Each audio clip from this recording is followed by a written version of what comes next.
மக்கள் அனைவருக்கும் வணக்கம். இன்னைக்கு பைசா மாஸ்டர் தமிழ்ல மார்க்கெட்ல இருக்கக்கூடிய சில சம்பவங்கள், அப்புறம் நீங்க கேட்ட சில கேள்விகள்ல இந்த எக்ஸ்பெக்ட் டு சில ஸ்டாக், அதாவது இந்த சாந்தி ஜுவல்லர்ஸ் செட் ஆகுமா, இனி சாந்தி ஜுவல்லர்ஸ் ஓவர் பிரைஸ் இருக்காது, என்ன பண்றது, அதுக்கப்புறம் எம்சிஎக்ஸ் இந்த எக்ஸ்பெக்ட் டு கரெக்டா இருக்குமா அப்படிங்கிறதெல்லாம் தான் கேட்டிருக்கீங்க. முன்னாடி மார்க்கெட் இன்னைக்கு எவ்வளவு இருக்குன்னு பாத்தீங்கன்னா, நிப்டி 24,336. இது எதை நோக்கி நகருதுன்னு பார்த்தோம்னா 24,200 நோக்கி நகருது. ஒருவேளை 24,200 ஸ்ட்ராங்கா பிரேக் டவுன் கொடுத்தது அப்படின்னா நிச்சயமா மார்க்கெட் 24,000க்கு கீழே கூட போறதுக்கு சான்சஸ் இருக்கு. அதாவது என்னோட நெக்ஸ்ட் டார்கெட் அப்படின்னு பார்த்தோம்னா, அப்படி உடச்சிட்டு கீழே வந்ததுன்னா 23,900 இல்ல 800 அந்த ரேஞ்ச் கூட போறதுக்கு பாசிபிலிட்டி இருக்கு. ஒருவேளை இது பிரேக் டவுன் ஸ்டேஜா இருந்ததுன்னா, அப்போ பிரேக் அவுட் எடுக்கணும், இன்னும் மேல ரேலி எடுக்கணும் அப்படின்னா குறைஞ்சபட்சம் 24,750 800 ஸ்ட்ராங்கா உடைக்கணும். அப்போ உடைச்சா மட்டும்தான் அது மேல் நோக்கி அடுத்த ஒரு 150-200 பாயிண்ட் போறதுக்கு பாசிபிலிட்டி இருக்கு. இதுதான் நிப்டியோடைய break out break down position. இப்போ நான் வியாழக்கிழமை எப்பவுமே சில ஸ்டாக்ஸ் கன்சிடர் பண்ணணும், வீடியோ எடுத்து போடணும். அது மாதிரி நேற்று என்ன பண்ணியிருந்தேன்னா, ஒரு 4 கோல்டு மேக்கிங் அப்புறமா செல்லிங் கம்பெனி கொடுத்துருந்தேன். அது குறிப்பிட்ட இந்த சாந்தி கோல்டு மட்டும் பார்த்தீங்கன்னா நம்மளோட கம்யூனிட்டியில ஓவர் பிரைஸ்டு மார்க் ஆயிருக்கும். அதாவது சி ரேட்டிங்ல இருக்கும். சினா ஓவர் பிரைஸ் இல்லையா. ஆனா நான் நேற்று கன்சிடர் பண்ணியிருக்கேன். அப்போ மொத்தம் 4 ஸ்டாக்ல இது ஒன்று மட்டும் இப்படி இருக்கே கன்சிடர், அதெல்லாம் ஒன்றும் இல்லைங்க. நான் ஒரு கணக்கு போடுறேன். இன்ஸ்டிடியூஷன் எப்படி கணக்கு போடுவாங்க இப்போ யோசிச்சு பாருங்க. நம்மளுடைய அல்காரிதம் எப்படி வேலை செய்யணும்னா, ஓரளவுக்கு அண்டர் வேல்யூ ஸ்டாக்கா உங்களை கன்சிடர் பண்ண வைக்கும். ரெண்டாவது என்ன பண்ண, இதுதான் இதுக்கான அடிக்குவேட் பிரைஸ்ங்கிறத வெயிட் பண்ணி பார்க்கும் சிஸ்டமே புரிஞ்சுக்கிட்டு, ஓகே இதுக்கான வெயிட், இதுக்கான கரெக்டான வெயிட் பிரைஸ் இதுதான் அப்படின்னு கண்டுபிடிச்சிட்டு அது ஓவர் பிரைஸ் சில இருந்து பிக்கு மாறிடும், ஈக்குவல் பிரைஸுக்கு மாறிடும். அப்படிங்கிறத ஒன்றும் வரி பண்ணாதீங்க. நீங்க கன்சிடர் பண்றத ப்ளூ அண்ட் கிரீன்ல கன்சிடர் பண்ணுங்க. நான் எனக்கு கான்ஃபிடன்ஸ் இருக்கு, எனக்கு ஒரு மேத்தமெட்டிக்கல் கால்குலேஷன் இருக்கு, நான் அதன் அடிப்படையில் போறேன். என்னுடைய போர்ட்ஃபோலியோல ஆல்ரெடி இந்த ஸ்டாக் ரொம்ப கம்மியான பிரைஸ்லயே 1000 நம்பர்ஸ் நான் வச்சிருக்கேன், 1000 யூனிட்ஸ் வச்சிருக்கேன்.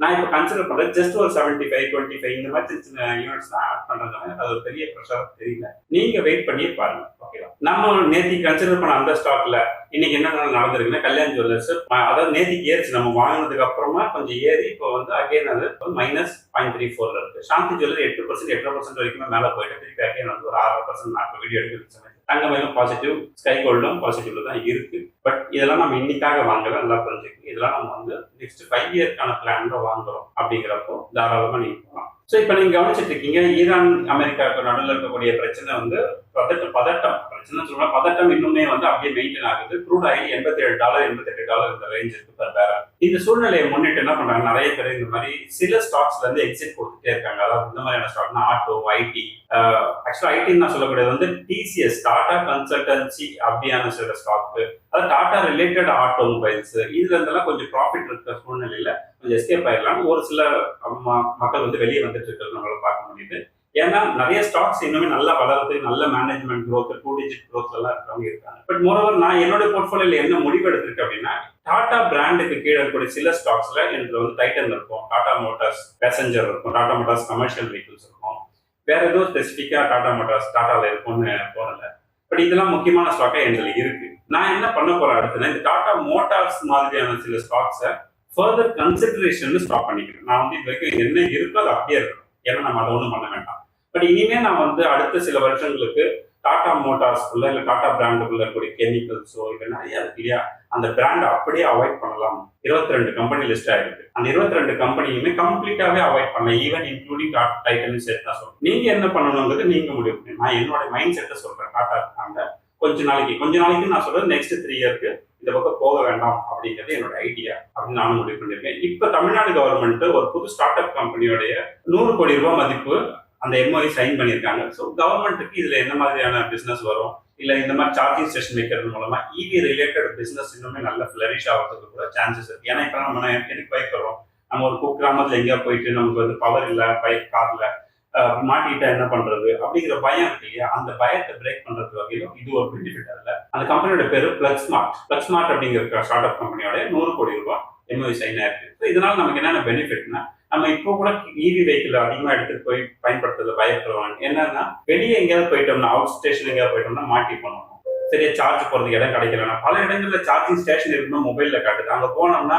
சார்ஜிங்ல இருக்கு, இல்லைன்னா அங்க சர்வீஸ் அவைலபிளா இல்ல, மெயின்டெனன்ஸ்ல இருக்குன்னு சொல்லி நம்ம அனுப்பி விட்டுருவாங்க. இந்த மாதிரி பிரச்சனைகள் கூட அதிகமா வரதுக்கு வாய்ப்பு இருக்குன்றப்போ நம்ம ரிஸ்க் எடுக்கவே முடியாது. அந்த விஷயத்தை அவாய்ட் பண்ற விதமா இது ஒரு விஷயமா செஞ்சிருக்காங்க. அதுக்கப்புறமே இந்த சார்ஜிங் ஸ்டேஷன் சம்பந்தப்பட்ட மேனுஃபேக்சரிங் யூனிட்டுக்குமே நல்ல growth ஃபியூச்சர்ல வரும், நிறைய வேலை வாய்ப்புகள் கிடைக்குங்கிற அடிப்படையில இந்த 100 கோடி ரூபாய்க்கான எம்ஓஇவை தமிழ்நாடு கவர்மெண்ட் சைன் பண்ணியிருக்காங்கிறது தான் உண்மை. இன்னைக்கு 14,000 ருபீஸ்க்கு மேல கோல்டு பிரைஸ் வந்துருச்சு 22 கேரட் அப்படிங்கிறத நம்ம பார்க்குறோம். கோல்டு வந்து நம்ம எக்ஸிட் கொடுத்து ஸ்டாக்கா மூவ் ஆகணுன்ற பல பேர் கோல்டு எக்ஸிட் கொடுத்துருக்காங்க. ஏன்னா இப்போ 14ல இருந்து இது 16 போறதுக்கு will take lot of time. புரியுதுல? 14,000 ருபீஸ் 16,000 ருபீஸ் போறதுக்கு நிறைய டைம் எடுக்கும். பட் இப்போதைக்கு ஃபெஸ்டிவல் சீசன்ன்றதுனால எனக்கு என்னன்னா கொஞ்சம் அப் ட்ரெண்ட் எடுத்துட்டு திரும்பவும் தூங்கும். பட் என்னதான் இருந்தா கூட அது ஒரு 20% growth கொடுத்துருமாங்கிறதுல வந்து பெரிய கேள்விகள் இருக்கு. இன்னுமே ஸ்டாக் மார்க்கெட்ல நிறைய ஸ்டாக்ஸ் கன்சிடரபிள் ஸ்டேஜ்ல இருக்குன்றது தான் உண்மை. அதனால கோல்டுல இருந்து வெளியே வரக்கூடிய ஒரு சிலர் இப்போ வெளியே வந்துட்டு இருக்கிறது நம்மளால பார்க்க முடியுது. அடுத்தது ஐபிஓ. இப்போ நிறைய ஐபிஓஸ் வந்துட்டே இருக்கு. கேர்ஃபுல்லா இருங்க. ஏன்னா இந்த மாதிரி நேரங்களில் ஃபெஸ்டிவல் சீசன்ல நிறைய மக்கள்கிட்ட பணம் இருக்கும், இன்வெஸ்ட்மெண்ட் பண்ணுவாங்க அப்படிங்கிற நம்பிக்கையில பொதுவாகவே ஆகஸ்ட் மாசத்துக்கு மேல நிறைய நம்பர் ஆஃப் ஐபிஓஸ் வரும். அதை நீங்க பார்த்து இன்வெஸ்ட் பண்ணுங்க. ஏன்னா இது ஒரு கல்ச்சராகவே போயிடுச்சு. அதாவது சும்மா இருக்கிற கம்பெனிலாம் கூட்டிட்டு வந்து நீங்களுமே ஐபிஓக்குள்ள வாங்க, உங்களுடைய வேல்யூ அன்லாக் பண்ணி தரோம் சொல்லி சில ஏஜென்சி இந்த நல்லா பண்ணாங்க. சின்ன சின்ன கம்பெனிகள் கொண்டு உள்ள விட்டுறாங்க. ஸோ சின்ன நிறுவனங்கள்ல உள்ள போறதா இருந்தாலும் சரி, பெரிய நிறுவனங்கள்ல போறதா தப்பு இல்லை. ஆனா ப்ராப்பரா ஒரு பேக்ரவுண்ட் வெரிஃபை பண்ணிட்டு உள்ள போங்க. ஏன்னா இந்த நேரத்துல அச்சா முச்சான்னு வரும். அதுக்கு அடுத்தது மியூச்சுவல் ஃபண்ட் போர்ட்போலியோ மேனேஜர்ஸ் என்ன பண்றாங்க அப்படின்னு பாத்தீங்கன்னா, பிஎஸ்சி செக்டர்ஸ்ல போன 5 வருஷமா நல்ல growth. அவங்க அந்த சமயத்துல ப்ராப்பரா இன்வெஸ்ட் பண்ணாங்களான்னு தெரியல. பட் இன்வெஸ்ட்மெண்ட்ல நல்ல growth கொடுத்துருக்கு அப்படிங்கிற அடிப்படையில என்ன பண்றாங்கன்னா, ஸோ கொஞ்சம் நம்ம என்ன பண்ண ட்ரிம் பண்ணிக்கலாம், அதோட ப்ரொபோசிஷன்ல கொஞ்சம் குறைச்சிக்கலாம் பிஎஸ்சி செக்மெண்ட்ல அப்படின்னு கொஞ்சம் குறைச்சி அதையெல்லாம் எங்க கொண்டு வராங்கன்னா இந்த ஆட்டோமொபைல்ஸ், ஐடி செக்மெண்ட் இது மாதிரியான விஷயங்களுக்கு போர்ட்போலியோவை டிரான்ஸ்ஃபர் பண்ணிட்டு இருக்காங்க. ஃபார்மா.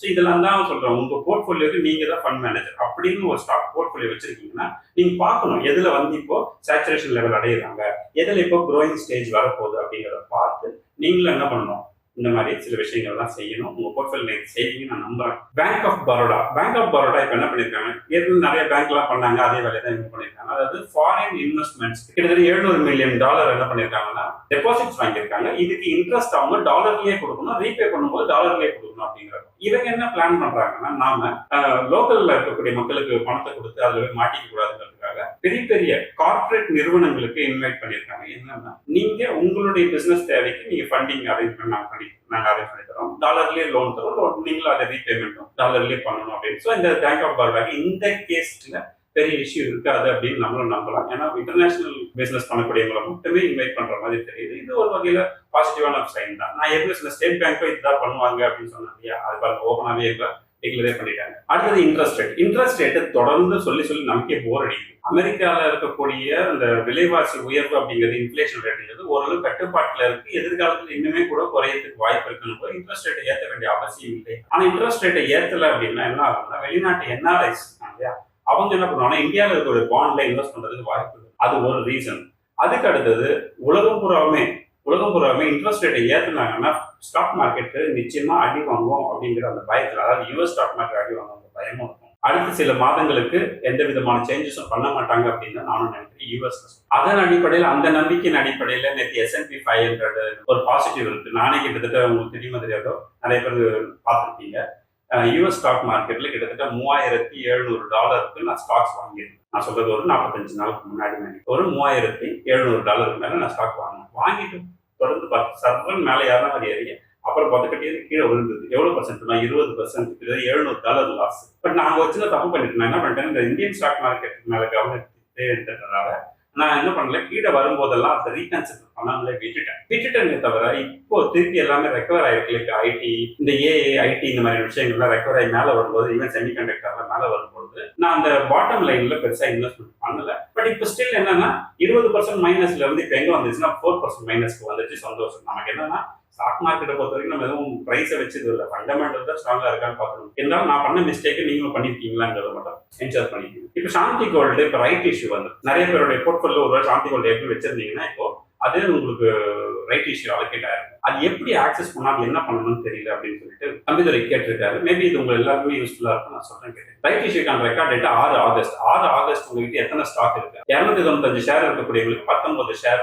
ரைட் இஷ்யூல வரும். அப்படி என்கிட்ட எவ்வளவு இருந்தாலும் 1000 ஷேர்ஸ் இருக்கு. எனக்கு என்ன கொடுத்துருக்காங்கன்னா 64 ஷேர் கொடுத்துருக்காங்க. அதாவது ரைட் இஷ்யூல மட்டும் சொல்றேன். அப்போ இன்னைக்கு ரைட் இஷ்யூ அப்படியே விற்கணும்னாலும் நீங்க வித்துக்கலாம். மார்க்கெட்ல இப்போ அளவுல $15 $18 ஆசோலேட் ஆகிட்டு நீங்க அப்படியே வித்துக்கணும், வித்துக்கலாம். இல்ல எனக்கு வந்து அதை நான் ஸ்டாக்காவே கன்வெர்ட் பண்ணி வச்சுக்க விரும்புறேன் அப்படிங்கிறவங்க தாராளமா கன்வெர்ட் பண்ணி வச்சுக்கலாம். நீங்க எந்த முடிவு எடுக்கிறதா இருந்தாலும் ஆகஸ்ட் 21 எடுக்கணும். ஏன்னா 21 அப்புறம் நீ அதை எதுவுமே ஆக்சஸ் பண்ண முடியாது. $215 ஒரு ஷேர் அப்படின்னு நீங்க வாங்கிக்கலாம் உங்களுக்கு மட்டும். அதுக்கு சில வெப்சைட்ஸ் இருக்கு, கூகுள்ல சர்ச் பண்ணீங்கன்னா உங்களுக்கு வரும்.